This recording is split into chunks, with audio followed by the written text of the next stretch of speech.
Hi, my name's Nate Garvey, Applications Engineer with Panasonic EverVolt. In this video, we're going to be showing you the EverVolt inverter startup procedure.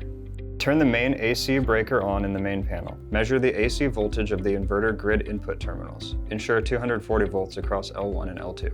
Turn on the breaker labeled Bypass On to provide pass-through power to the essential loads. Turn on the battery DC breaker. Turn on all battery power switches.